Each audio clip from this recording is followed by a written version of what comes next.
Təhsilin əsas mahiyyəti şagirdin öyrənməsidir.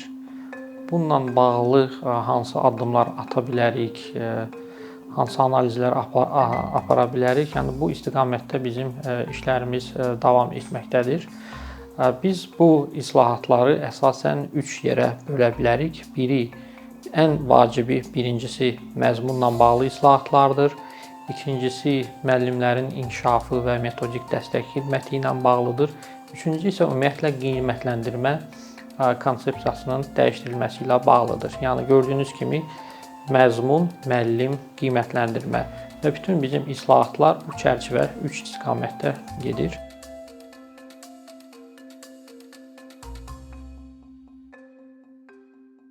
Ən başlıcası burada məzmun islahatlarıdır ki, biz artıq onlara son illərdə sürətlə başlamışıq. İbtidai siniflərdə Azərbaycan dili, riyaziyyat, Azərbaycan dili dövlət dili kimi dərsliklər tamamilə yenilənmişdir. Məzmun islahatlarının əsas istiqaməti bilik əsaslı təhsildən bacarıq əsaslı təhsilə keçməkdir ki, bizim şagirdlərimiz əldə etdikləri bilikləri bir növ tətbiq edə bilsinlər, tətbiq etməyə çalışsınlar. Müxtəlif, belə deyək ki, öz həyatlarında, müxtəlif layihələr çərçivəsində və ibtidai siniflərdən bunu başlamaq da çox vacibdir ki, artıq uşaq yaşlarda onlarda bir həmin o bilik əldə edib bacarığa çevirmək qabiliyyətləri formalaşsın. Bu baxımdan biz ibtidai siniflərdən dərsliklərin yenilənməsinə başlamışıq.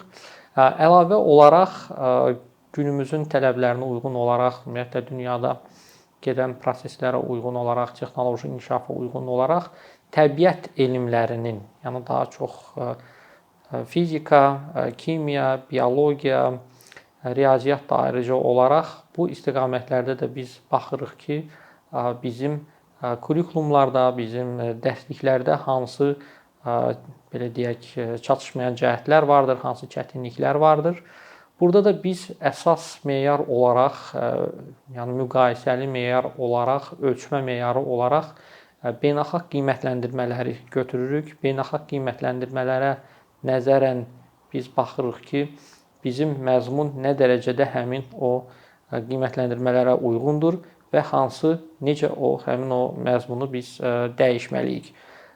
Bununla bağlı da bizim 1-ci sinifdən 11-ci sinifə qədər təbiət elmlərinin belə deyək, bütün kurikulumları və məzmunu hal-hazırda araşdırılmaqdadır, müqayisəli analizlər aparılmaqdadır. Digər ölkələrin belə deyək, uğurlu beynəlxalq qiymətləndirmələrdə uğur qazanmış ölkələrin məzmunu ilə. Və bu işlərin davamı olaraq da artıq biz bu il 5-ci siniflər üçün ilk dəfə olaraq təbiət fənlərinin inteqrasiyasını özündə ehtiva edən Təbiət 5 kitabını, dərsliyini artıq pilot istifadəyə vermişik. Həmin dərslik Təhsil İnstitutu tərəfindən Sinqapurun Alston Nəşriyyat Evinin belə deyək, dəstəyi ilə və redaksiyası ilə hazırlanmışdır. Bu kitab yenə də qeyd etdiyim kimi, bütün o əvvəlki qeyd etdiklərim kimi bacarıq əsaslı təhsilə, tədqiqat əsaslı belə deyək, öyrənməyə və fənlərin inteqrasiyasına aiddir. Eyni şəkildə riyaziyyat haqqında da bunu demək olar. Riyaziyyat kurikulumlarını biz Sinqapurun Cavendish İnstitutu ilə birgə onların belə deyək, araşdırmalarını aparırıq. Burada nisbətən riyaziyyatda vəziyyət daha yaxşıdır. Bizim hal-hazırda olan kurikulum və dərsliklərimiz daha çox uyğundur o beynəlxalq qiymətləndirmələrin şərtlərinə, amma yenə də müəyyən təkmilləşmələrə ehtiyac olacaqdır. Bundan əlavə olaraq ümumiyyətlə məktəbə innovativ məzmunun gətirilməsində maraqlıyıq. Bizdə artıq 3 ildən çoxdur ki, STEM Azərbaycan layihəsi davam etməkdədir. Bu çərçivədə artıq 22 mindən artıq müəllimə təlim keçirilmişdir. Məktəblərdə STEM mərkəzləri qurulmuşdur. Məktəbdən kənar da ayrıca STEM mərkəzləri qurulmuşdur. Müxtəlif rayonlarda qurulmaqdadır.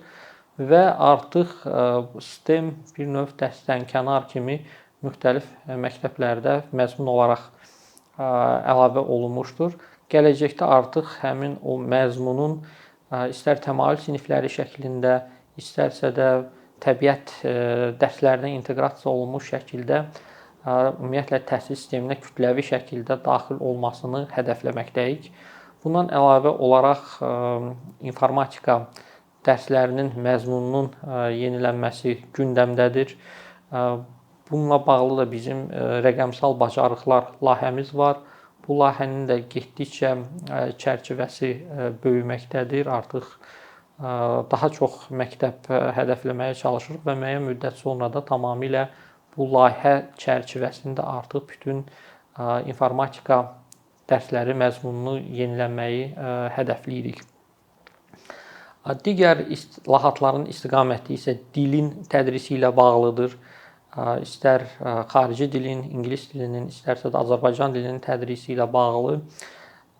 İngilis dilinin tədrisi ilə bağlı artıq biz İngiltərənin Macmillan şirkəti ilə müqavilə bağlamışıq və ibtidai siniflər üçün olan ingilis dili dərsliklərini biz tamamilə yeni məzmunda formalaşdırmışıq. Bu ildən etibarən artıq 1-ci, 2-ci siniflərdə onlar kütləvi tətbiqə gedir və 3-cü, 4-cü siniflərdə pilot istifadəyə getmişdir. İngilis dili məzmununu ümumiyyətlə biz tamamilə yeniləməyi hədəfləyirik. Ümumi Avropa çərçivəsi standartlarına uyğunlaşdırmağa çalışacağıq. Yəni bu istiqamətdə də bizi gələcək illərdə həm kurikulumlar, həm məzmun, dərslik dəyişiklikləri gözləməkdədir. Azərbaycan dilinin tədrisi məzmununa gəlincə isə bizi daha çox narahat edən məsələ rus bölmələrində və yaxud da tədris dili Azərbaycan dili olmayan digər bölmələrdə Azərbaycan dilinin tədrisidir ki, burada artıq institut tərəfindən təkliflər hazırlanıb, təqdim olunmuşdur. Təkliflərdə göstərilir ki, istər həmin Azərbaycan dilinin tədris dili Azərbaycan dili olmayan bölmələrdə tədris saatlarının artırılması, eləcə də həmin o dərsliklərin məzmunun tamamilə yenilənməsi və gələcəkdə bəlkə də müəyyən müddət sonra rus bölmələrində və yaxud da tədris dili Azərbaycan dili olmayan bölmələrdə Azərbaycan dili bölmələrinin istifadə etdiyi Azərbaycan dili dərsliyi istifadə oluna bilər. Bundan əlavə olaraq Azərbaycan tarixi, məsəl üçün rus bölmələrində Azərbaycanca keçirilməsi, Zəfər tarixi bildiyiniz kimi bu ildən artıq keçirilir və bütün bölmələrdə Azərbaycan dilində keçirilir. Hərbi hazırlıq dərslərinin bütün bölmələrdə Azərbaycan dilində keçirilməsi kimi təkliflər verilmişdir və artıq qeyd etmək istərdim ki, bu təkliflərin bəziləri nəzərə alınmışdır və gələcək illərdə də yəqin ki, digərləri nəzərə alınacaqdır. Yəni məzmun islahatları ilə bağlı əsas gördüyümüz işlər bundan ibarətdir. Əlbəttə ki, hər hansı bir reformalar gedəndə, islahatlar gedəndə müəyyən dəyişikliklər baş verir. Həmin o dəyişikliklər də bir növ cəmiyyət tərəfindən, müəllimlər tərəfindən birmənalı qəbul olunmur. Çünki uzun illər ərzində insanların öyrəşdikləri, tutaq ki, bir məzmun var. Tutaq ki, müəllimin öyrəşdiyi bir məzmun var. Həmin məzmunla dərs deməyə artıq uzun müddətdir ki, öyrəşib və bugünkü gün biz məzmunu nəinki təkmilləşdiririk, biz onu tamamilə dəyişməyə çalışanda artıq müəllim də müəyyən qədər öz üzərində işləməlidir. Yəni burada müəyyən qədər bizim çətinliklər ondan ibarətdir ki, yeni məzmuna müəllimlərin uyğunlaşması, onunla bağlı özlərini belə deyək, yetişdirməsi. Bu məsələləri həll etmək üçün biz yeni dərsliklərdə həm əsas dərslik iş dəftəri ilə yanaşı müəllimlər üçün də metodik vəsait hazırlayırıq. Müəllimlərə tövsiyəmiz odur ki, həmin metodik vəsaitlərdən mütləq istifadə etsinlər. Bəzən olur ki, müəllimlər deyir ki, biz neçə ildir dərs keçirik, neçə ildir bizim belə deyək təcrübəmiz var. Biz niyə metodik vəsait oxumalıyıq? Lakin biz tövsiyə edirik ki, həmin o metodik vəsaitləri incələmək lazımdır. Çünki yeni dərsliklər tamamilə yeni yanaşmalarla hazırlanmışdır və əvvəlkilərdən çox fərqlənir. Valideynlərə gəlincə isə yenə də qeyd etmək istərdim ki, istər onlayn şəkildə, istərsə də print olunmuş şəkildə valideynlər üçün də valideyn bələdçisi kitabları, dərslikləri hazırlanmışdır. Xüsusilə ibtidai siniflərdə yeni dərsliklərə valideyn bələdçisi də daxildir ki, biz valideynlərə də tövsiyə edirik ki, bu istiqamətdə yəni daha aktiv şəkildə uşaqların öyrənmə prosesinə qoşulsunlar. Bununla bağlı bir maraqlı nümunəni qeyd etmək istərdim. Bizim institutun icra etdiyi layihələrdən biri də icma əsaslı məktəb layihəsidir. Həmin o layihə artıq 15 minə yaxın uşağı əhatə edir. 500-dən artıq qruplar mövcuddur müxtəlif, belə deyək, regionlarda, ucqar kəndlərdə və həmin layihə çərçivəsində valideynlərin də əməkdaşlığı nəzərdə tutulur. Yəni adından da göründüyü kimi icma məktəbləri bir növ həmin o məktəblərə valideynlərin cəlb olunması, valideynlərin uşaqlarla, müəllimlərlə, hətta məktəbin ətrafyanı sahəsində müəyyən abadlıq işlərini aparırlar birgə. Valideynlər evdə nəsə düzəldir, hazırlayıb gətirirlər məktəbə, sinif otaqlarını bəzəyirlər və o layihə çərçivəsində nümunəvi bir layihə kimi orada valideynlər müəyyən qədər proseslərə cəlb olunublar və bizim də tövsiyəmiz odur ki, valideynlər indi düzdür, hamının vaxtı yoxdur, hamı işləyir, lakin uşaqların öyrənmə prosesinə də vaxt ayırmaq, uşaqları bu proses zamanı dəstəkləmək, onlara motivasiya etmək düşünürəm ki, çox vacibdir. Müəllimlərlə bağlı, müəllimlərin yeni islahatlara uyğunlaşması, yeni məzmun uyğunlaşması ilə bağlı da bizim müəyyən işlərimiz artıq görülür. Ən başlıca iş burada ölkədə metodik xidmətin yenidən təşkil olunmasıdır. Yəni bu deməkdir ki, biz istəyirik ki, hər bir məktəbdə metodistlər olsun, səriştəli metodistlər olsun, hansılar ki, birbaşa təhsil institutu ilə əlaqədə olacaqlar, birbaşa belə deyək, yenilikləri institutdan birbaşa müəllimlərə, birbaşa müəllimə, məktəbə çatdıra biləcəklər. Oradakı müəllimlərə bir növ istiqamət verəcəklər, mentorluq eləyəcəklər, istər pedaqogika sahəsində, istər məzmunla bağlı, qiymətləndirmə ilə bağlı və bizim üçün hal-hazırda bu ən prioritet məsələlərdən biridir. Eyni zamanda bildiyiniz kimi bizdə institut müəllimlərin peşəkar inkişafında həyata keçirilir. Bununla bağlı biz il ərzində 50 mindən artıq müəllimə təlimlər keçirik.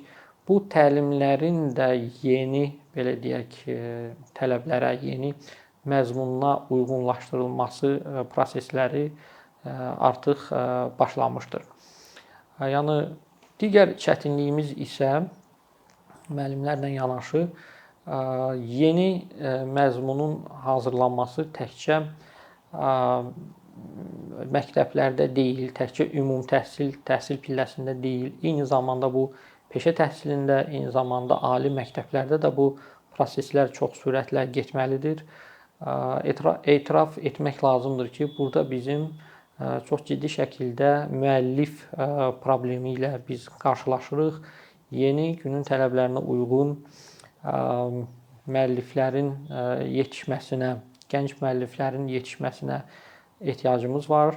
Bununla bağlı da yenə də planlarımız var. Ayrıca bir tədris resursları mərkəzi təşkilini planlayırıq və yaxın günlərdə də həmin o mərkəz daha sürətlə məzmunu yeniləmək üçün işlərə başlayacaqdır. Bütün bu islahatlar demək olar ki, artıq bir neçə il qabaq başlanmışdır. Bu islahatların nəticəsində biz deyə bilərik ki, yəni bu günə biz nələr əldə etmişik. Düşünürəm ki, bəzi çox vacib nəticələr vardır ki, onları xüsusilə vurğulamağa dəyər. Məsəl üçün, son illərdə, son bir neçə ildə məktəbə hazırlıq kurslarına uşaqların əlçatanlığı artmışdır.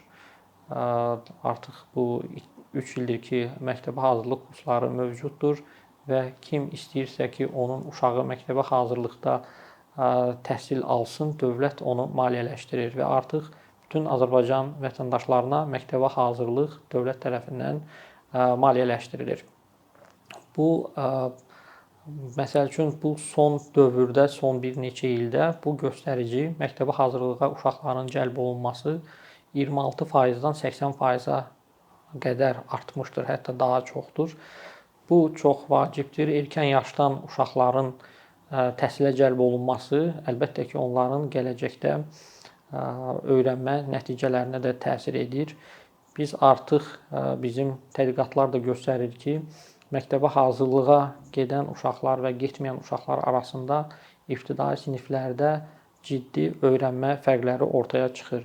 Yəni 80% daha artıq 5 yaşlı uşaqların təhsilə cəlb olunması, təhsilin əlçatan olması əsas düşünürəm uğurlu nəticələrdən biridir. Digər çox vacib göstəricilər ümumiyyətlə ümumi təhsildə deyə bilərik ki, şagird nailiyyətlərində nə baş vermişdir.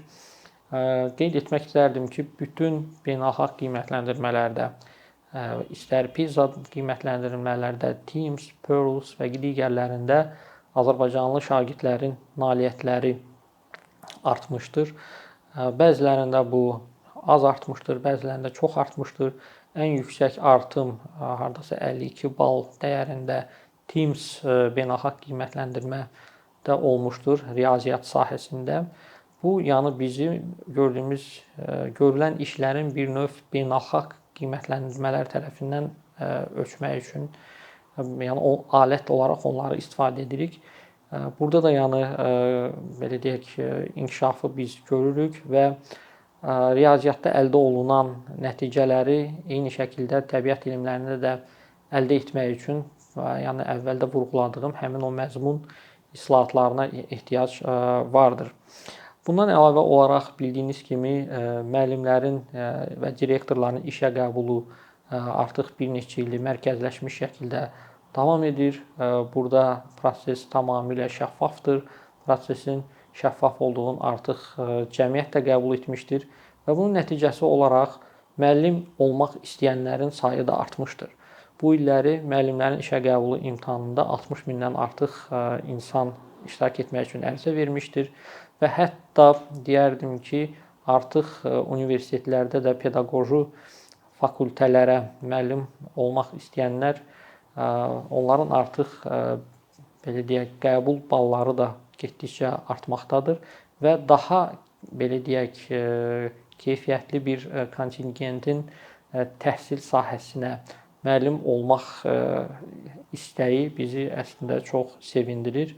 Bu da o deməkdir ki, insanların bu prosesə inamı var. İnsanlar bilir ki, mən getsəm, tutaq ki, müəllimliyi oxusam, bir şəffaf bir proses var ki, əgər mən uğurlu olsam, həqiqətən də iş tapa biləcəm.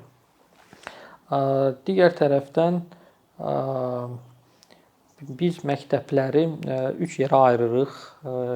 Belə deyək, top məktəblər, yaxşı məktəblərimiz, orta məktəblərimiz və zəif məktəblərimiz.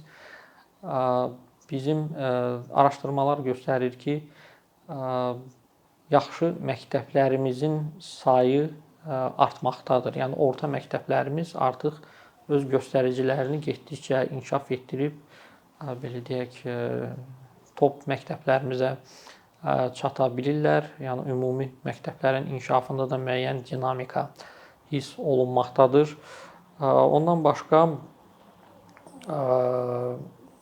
son illərdə belə deyək, ali təhsilə əlçatanlıq artmışdır. Məsəl üçün, hardasa bir 5-6 il qabaq 37 min, 35 min insan ali məktəbə qəbul ola bilirdisə, bu il artıq onun sayı 50 mindən artıqdır, hardasa 52 min ətrafındadır. Bu da yəni ali təhsildə əlçatanlığın artırılması deməkdir. Eləcə də biz müəllimlər arasında da aparılan tədqiqatlar göstərir ki, müəllimlərin öz karyeralarından məmnuniyyət göstəriciləri də son illərdə 62%-dən 73%-ə qədər artmışdır. Əlbəttə ki, bütün bunlar yaxşı göstəricilər olsa da, bu belə deyək, hələ başlanğıcdır və düşünürəm ki, planlaşdırılan islahatlar, bu nəticələri gələcək illərdə sürətlə daha da yaxşılaşdırılmasına səbəb olacaq.